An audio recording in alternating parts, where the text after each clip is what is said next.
estas plataformas que hablábamos recién. Muchas gracias.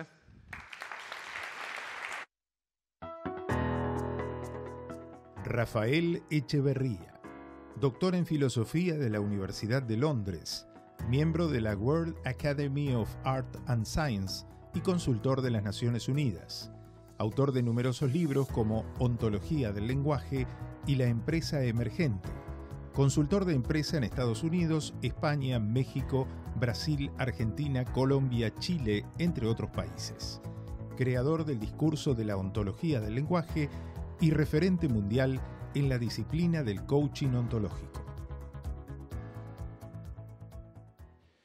Muy buenos días.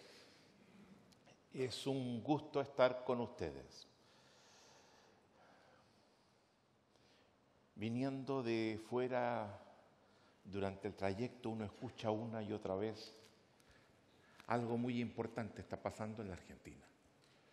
Por lo tanto, estar aquí representa para mí un privilegio, un honor. Y se los quiero agradecer. Comencemos por lo fundamental. La humanidad está enfrentando una nueva realidad, marcada por el papel que las transformaciones están teniendo hoy en día. Hace solo algunos años se nos decía, lo único que no cambia es el cambio. Eso ya no lo podemos decir más, pues el cambio cambió. Y cambió de una forma sustancial, de una transformación que se orientaba lineal y acumulativamente. Pasamos a un tipo de transformación exponencial, masiva, cualitativa, sistémica.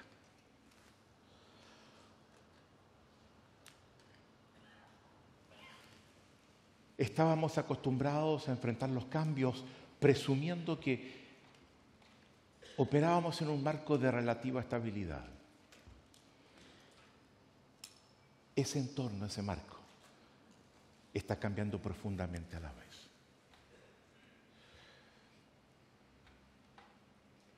¿Por qué está pasando esto? Yo creo que el factor más importante, y se ha dicho tantas veces, es el impacto que las tecnologías de información y comunicación están teniendo. Y esto no es arbitrario, porque son tecnologías que comprometen la conectividad social de nuestros sistemas.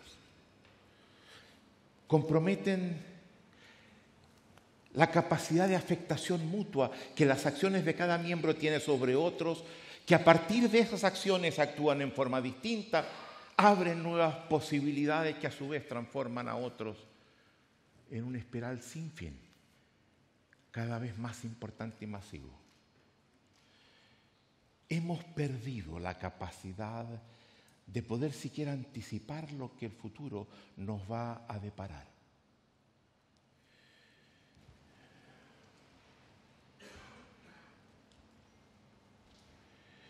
Este es el problema central que encaramos. Enfrentar este mundo con este nivel de transformación que es sin precedentes, que nunca lo habíamos enfrentado así. Y frente a ese mundo es importante señalar que de todos los problemas que nos crea, que son múltiples, el más serio es nuestra incapacidad para responder adecuadamente. Las transformaciones nos están avasallando. Frente a la ola de obsolescencia que se da en conocimientos, en competencias, en procedimientos, en formas de relacionarnos, en formas de aprender, descubrimos que hay una obsolescencia todavía más importante que está en juego. Nuestras formas de ser no están dando la marca. Somos hijos de una época muy diferente a esta. Y eso nos impide responder adecuadamente a los desafíos que enfrentamos. La principal obsolescencia no es puntual, no es particular, no tiene que ver con los cambios en la estructura del empleo, no tiene que ver con cambios profundos que están teniendo lugar en la política o en la cultura. La obsolescencia mayor tiene que ver con nosotros mismos. No estamos dando la marca. Nuestras formas de ser han devenido obsoletas. Y es fundamental entender que ese es el punto de inflexión, el punto central donde debemos concentrarnos. El cambio fundamental parte por nosotros mismos.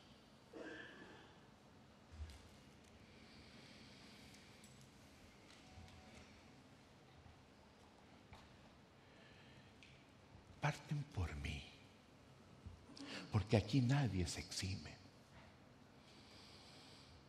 Tenemos que aprender una forma de encarar la vida y los desafíos que ésta nos presenta,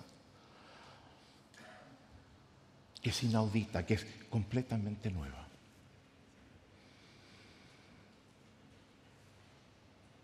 Nuestra incapacidad para responder a transformaciones que se están insinuando ahora, pero que en el futuro, por el efecto de su carácter exponencial, van a ser todavía mucho más profundas, inimaginables.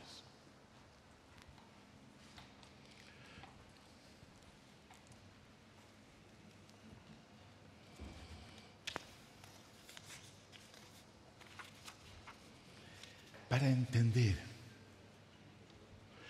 entender cómo proceder, yo creo que es fundamental, si me permiten, compartir con ustedes una reflexión que para nosotros es la base, el sustento de lo que hacemos.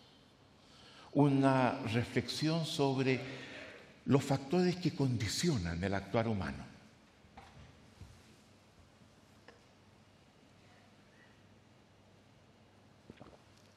Permítanme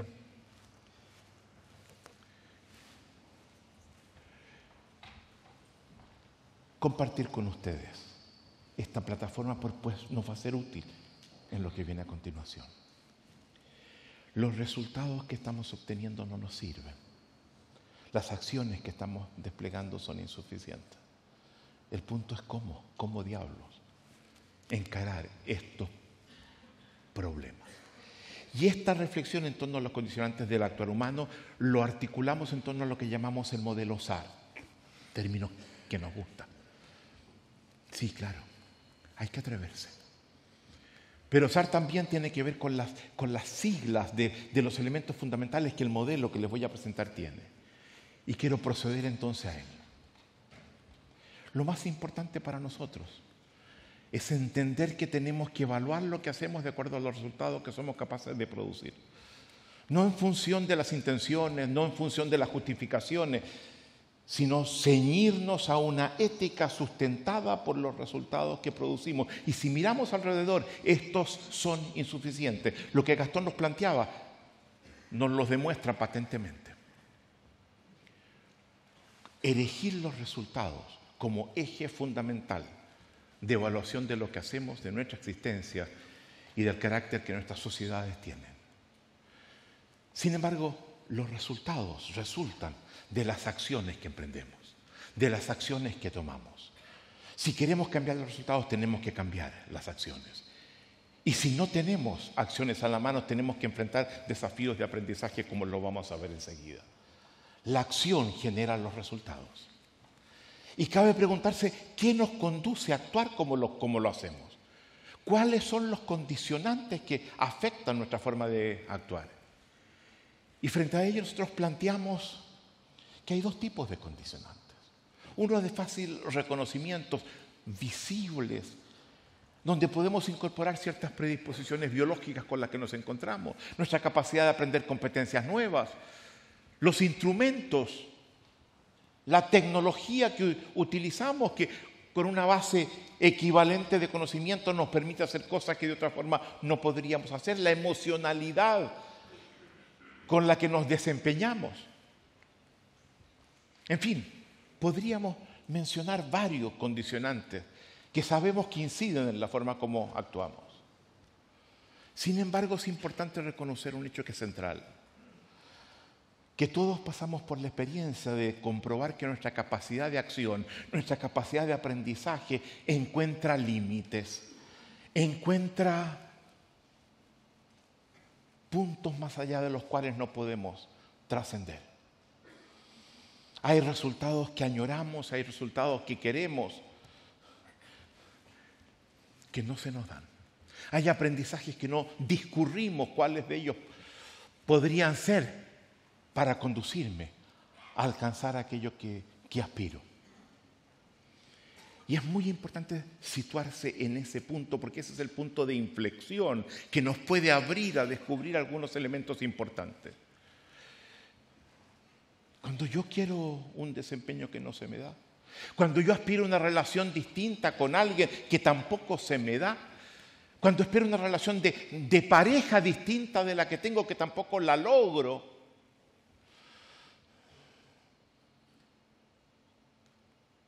cuando veo que otros pueden y yo no puedo, hay una voz que se nos levanta y nos dice, a lo mejor eres tú, dado como tú eres, no puedes.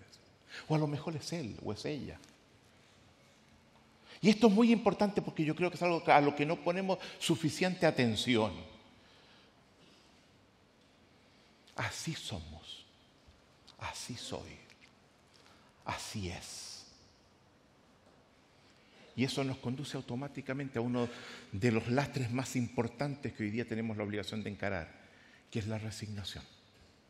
¿Qué voy a hacer? Así somos. Así somos en mi pueblo, en mi familia. Así somos en mi país. Es frente a esa voz que nosotros nos levantamos y decimos, cuidado, a lo mejor hay algo que no estamos observando, a lo mejor hay algo que no estamos considerando. Esa resignación es el objeto principal de nuestros intentos de intervención, de forma tal que pueda disolverse.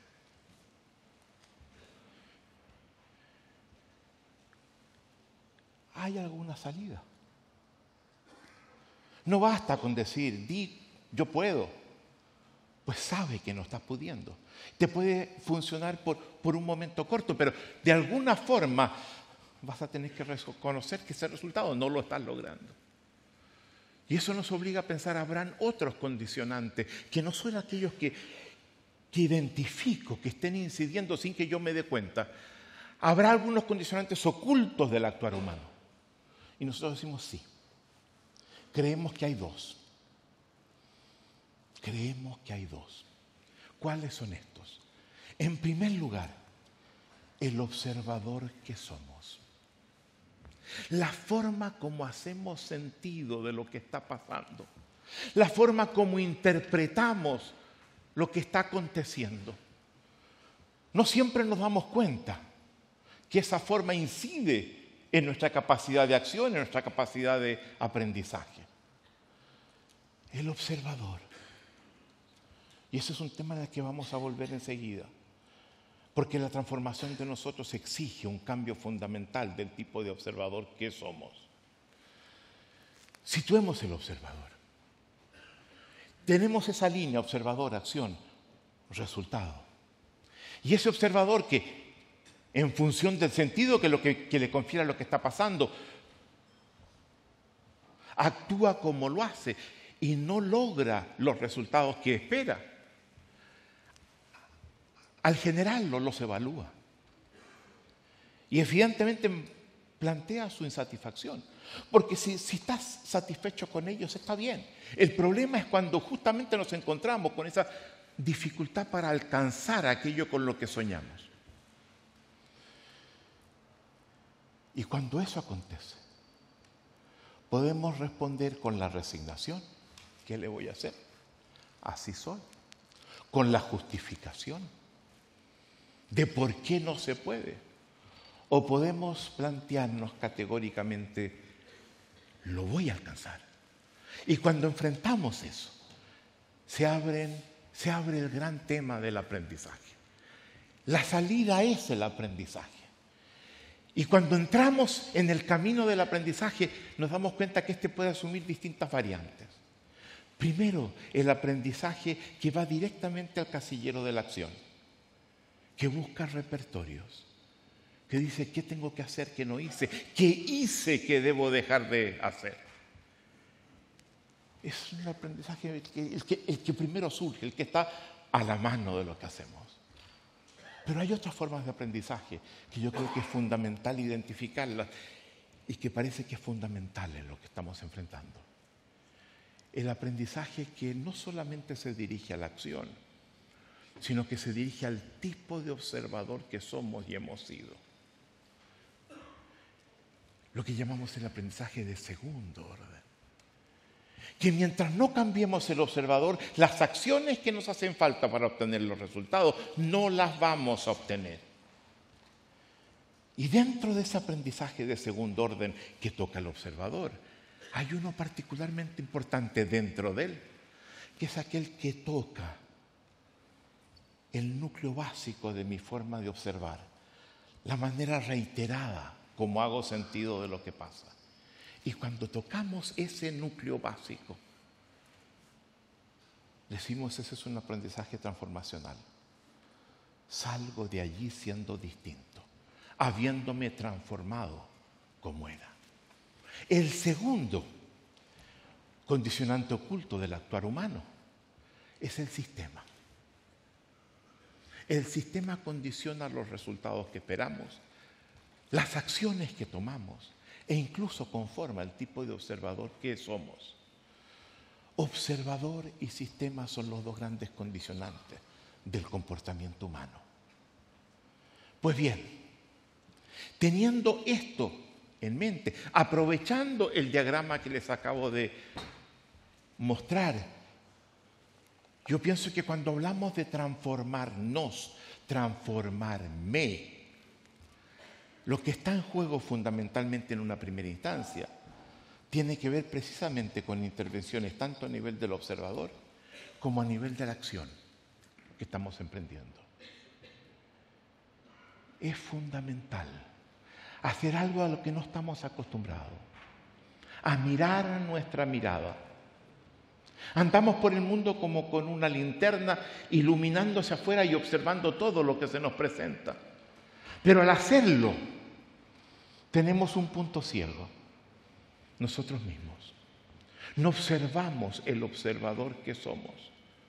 No observamos cómo ese observador compromete las acciones y los resultados que obtenemos.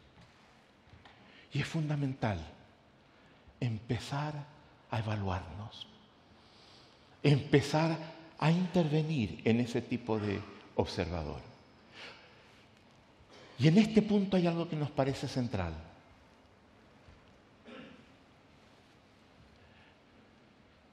El observador que hemos sido durante un largo periodo en la historia de la humanidad tiene ciertos resabios que nos impiden tomar las acciones que hoy día son necesarias, con las cuales podemos encarar la nueva realidad que estamos enfrentando. Es un observador que presume al menos dos cosas. Podríamos hablar mucho más. Uno, que logro acceder a cómo las cosas son. Que sé cómo las cosas son. Y que mi forma de concebir cómo las cosas son, y es la segunda, es mejor que las de los demás. Es verdadera y por tanto automáticamente dejo al otro en la descalificación, en la invalidación. Tenemos que corregir profundamente ese tipo de observador. Porque esa invocación de un ser que supongo que no puede cambiar, que es una esencia inmutable que nos caracteriza, nos está impidiendo transformaciones que son perfectamente posibles. Y esa presunción de que mi forma de ver las cosas es la correcta y que los que difieren conciben las cosas incorrectamente, nos conduce a dejar de escucharnos, a dejar de respetarnos, a dejar de entender que quizás en lo que el otro plantea hay dimensiones que es fundamental poder incorporar. Tenemos que proceder a revisar muy profundamente el tipo de observador que todos somos y alterar la forma como hacemos sentido de la realidad. No sabemos cómo las cosas son. Los seres humanos no logramos determinar cómo las cosas realmente son. Tenemos interpretaciones que son más o menos poderosas, pero es todo lo que tenemos y son siempre perfectibles. Y ese es un cambio fundamental. No tenemos una esencia inmutable. La neurobiología hoy día nos demuestra que somos profundamente plásticos, que cada experiencia nos transforma, que tenemos posibilidades infinitas de aprendizaje. Y tenemos que echar mano a eso. No somos de una determinada forma que no puede cambiar. Primera intervención importante, y simplemente trato de perfilarla: evaluar el observador que hemos sido. Descubrir cómo inciden los resultados que nos cuesta alcanzar. Entender qué cambios tenemos que establecer allí para abrirnos a acciones que de lo contrario no vamos a emprender y para resultados que no van a seguir siendo esquivos. Hay una segunda intervención importante, particularmente importante. En la segunda mitad del siglo XX se consolida algo que los académicos llaman el gran giro lingüístico. El reconocimiento de la importancia que el lenguaje tiene en los seres humanos. Base de nuestra vida social, base de nuestra conectividad, sustento de las relaciones, etc. Y uno de los grandes aportes que se plantea en ese campo, que es por primera vez articulado en forma clara y contundente en la década de los 60, es el reconocimiento de que el lenguaje es acción. Que cuando hablamos actuamos.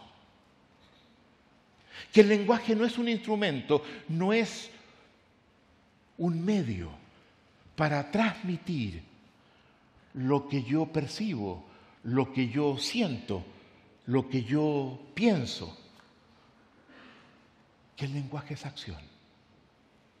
Y que cuando yo hablo, hago que ciertas cosas pasen que no pasarían de otra forma. Que el lenguaje es acción. Parece, lo digo ahora y uno dice, bueno, pero ¿cómo podíamos no haberlo visto? Es algo que tiene 55 años de que fue articulado de esta forma. Antes pensábamos que el lenguaje era básicamente algo pasivo que describía cómo las cosas eran.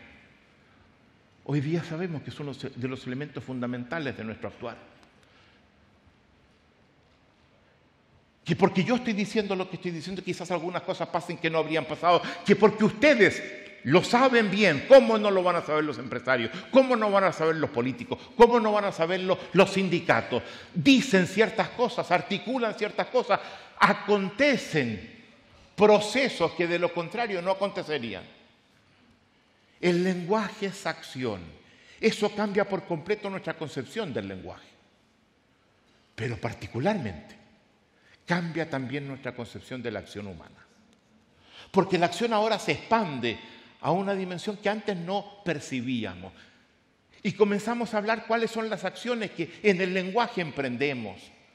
Y podemos nombrar distintas acciones que pertenecen a las acciones del lenguaje. Y ligado a ese concepto surge otro que es fundamental, que yo creo que es central en lo que nos convoca. Un concepto que antes no existía, el concepto de competencias conversacionales. ¿Cuán competentes somos en esas acciones del lenguaje? Hablábamos de competencias técnicas, hablábamos de competencias funcionales. Pero difícilmente hablábamos de este nivel de competencia, las competencias conversacionales que se sitúan en el casillero de la acción. Porque además de cambiar el observador, lo que estamos planteando es que tenemos que intervenir en el dominio de la acción para incorporar y darle la importancia que corresponde a un conjunto de competencias que ni siquiera éramos capaces de identificar. Las competencias conversacionales. Déjenme hablar un poquito de ellas. Ejemplos. Mi capacidad para escuchar a otro. Particularmente cuando ese otro piensa distinto de cómo pienso yo. Para entender a lo que aspira, para entender lo que plantea. Somos profundamente incompetentes en nuestra capacidad de escucha. Solo cuando descubrimos cómo podemos mejorarla, descubrimos cuán incompetentes éramos. Y esta quizás es la competencia más importante que incide en el futuro, en las modalidades de convivencia que tenemos, que afecta el tipo de problemas que enfrentamos. No sabemos cómo se escucha en forma efectiva. Y muchos de los problemas que enfrentamos remiten a esta incompetencia. La competencia para saber fundar los juicios que hacemos, para a partir de ellos interpretar lo que está pasando y definir las acciones que corresponde tomar. ¿Cómo emitimos juicios? ¿Cómo nos desenvolvemos en el mundo de estos juicios? La competencia para llevar a cabo con impecabilidad las promesas que hacemos. Las competencias para crear espacios emocionales expansivos que amplíen los umbrales de posibilidades que previamente percibíamos. Las competencias para hablar de aquellas cosas que cuando lo hacemos generamos problemas. Acentuamos las dificultades porque no las sabemos hablar. Las competencias para diseñar conversaciones que nos conduzcan en forma efectiva hacia los objetivos que buscamos y resuelvan los problemas que en el intertanto encontramos. Este es el tipo de competencia de la que estamos hablando. Normalmente a quienes les va bien, a quienes tienen un desempeño aceptable, se suelen mover relativamente bien en este campo. Ni lo saben que tienen esta competencia. Pero el margen de aprendizaje que aquí disponemos a todos nos puede llevar a un desempeño muchísimo mejor en estas competencias. Y habiéndolas identificado, déjenme por favor caracterizarlas. Dar algunos rasgos que estas competencias tienen. Competencias que, como digo, hace 20 años nadie hablaba de ellas. Y todavía muy pocos. Primero, son competencias genéricas. Donde hay seres humanos, estas competencias son fundamentales. No importa el idioma que hablen. Escuchan, hacen juicios, peticiones, ofertas y promesas. Diseñan conversaciones. Crean espacios emocionales diversos con resultados distintos. 2. Son competencias que resisten la obsolescencia. Si yo aprendo a escuchar, esa competencia me va a servir por un tiempo indefinido. Esta es una competencia que no va a pasar de moda, que no va a ser superada por otros. Son competencias que resisten la obsolescencia. Son competencias transversales que afectan el conjunto de mi vida. Yo me acuerdo hace años atrás trabajando para el Center for Quality of Management en los Estados Unidos. Luego de un taller donde trabajamos, por ejemplo, el tema de la escucha. Yo le preguntaba a los ejecutivos que estaban allí. Y me acuerdo el presidente de Analog Devices que me dijo, mira Rafael, a partir de lo que hemos visto yo descubro que los problemas que yo enfrento en la empresa tienen más que ver conmigo y con la gente que trabajaba, que yo los hacía responsables de esas dificultades. Y cuando yo llegue a la empresa, el lunes, voy a hacer cambios importantes. Pero sabes, además de esos cambios, lo más importante que me va a pasar no va a ser el lunes cuando llegue a la empresa, sino hoy día cuando llegue a la casa y converse con mi hijo. Porque a partir de lo que tú me has mostrado, yo que juraba que tenía un hijo problema, me doy cuenta que el problema en rigor era yo. No lo he escuchado nunca. Nunca. Simplemente porque no se conformaba al tipo de hijo que yo esperaba que hubiese sido. Son transversales. Son competencias adaptativas que en la medida que las desplegamos logro desenvolverme mejor en un mundo en transformación, hoy día fundamental. Pero quizás lo más importante de todo, que son las competencias claves y fundamentales de todas nuestras prácticas de transformación. Hoy día son competencias centrales en la gerencia, en la creación y en la creatividad y en la innovación, en el liderazgo, en el emprendimiento, en el aprendizaje. Este es el segundo gran cambio al que tenemos que acceder. El segundo aprendizaje, la transformación que es importante, es abrirnos en el dominio de la acción a estas competencias conversacionales.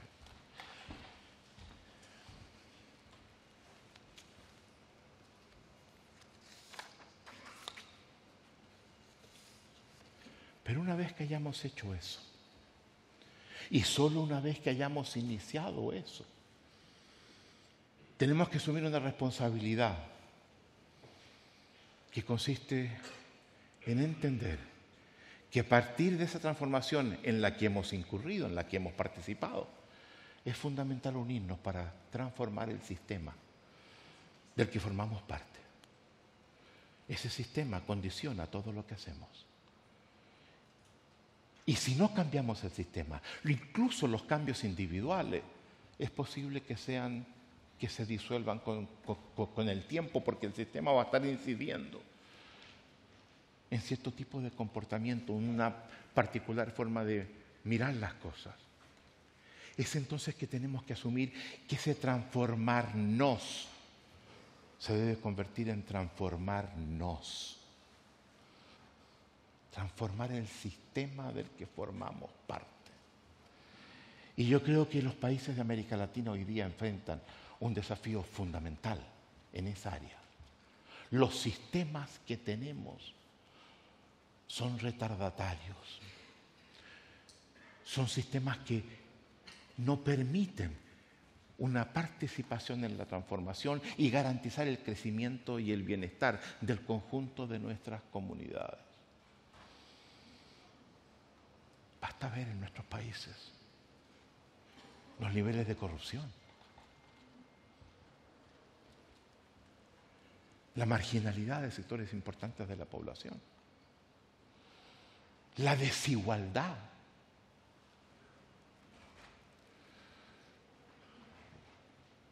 la falta de transparencia. Esos sistemas tenemos que modificarlos, porque en último término eso es lo que le va a dar estabilidad a todo lo que hagamos.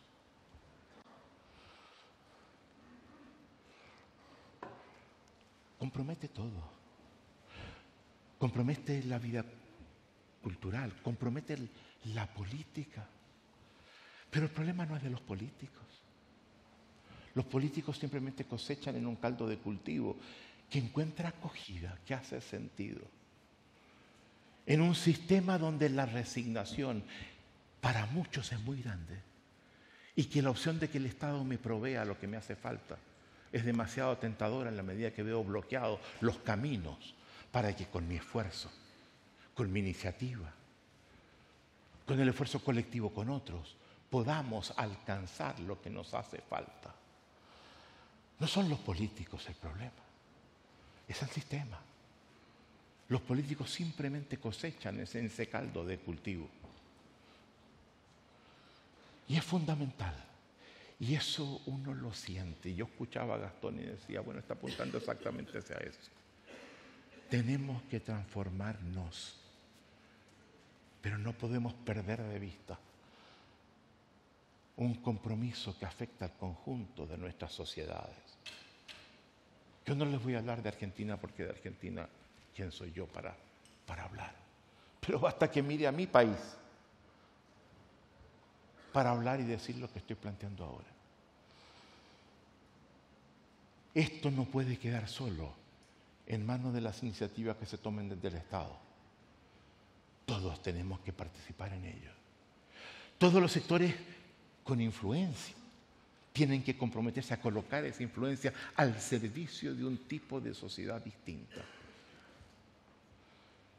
Y el empresariado, que hoy en el mundo ha devenido la palanca fundamental de la transformación histórica, no puede estar ajeno, porque si lo está, las transformaciones de la comunidad y del sistema no van a funcionar.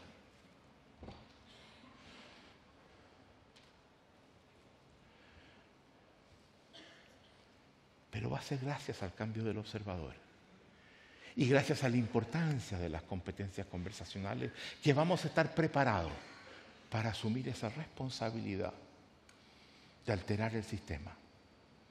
Líderes son aquellos que transforman los sistemas.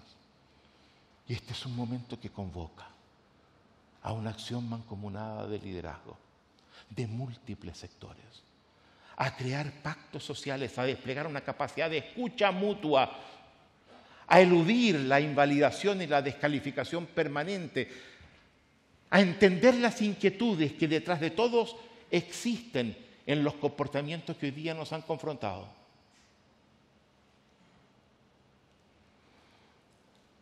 No basta con transformarse uno, esto tiene que ser puesto al servicio de la transformación de nuestros países. Y yo les digo, cuando uno mira a Argentina, se llena de esperanza. Pareciera que esto se está entendiendo. Hay que verlo. Hay que verlo. Hoy sabemos cómo hacer lo que se requiere hacer. Tenemos el camino. Es cosa de asumirlo y comenzar a caminar. Nos falta mucho más para avanzar y concretar nuestros sueños. Amigos, la mesa está servida. Pasemos a ocupar los lugares que nos corresponden. Muchas gracias.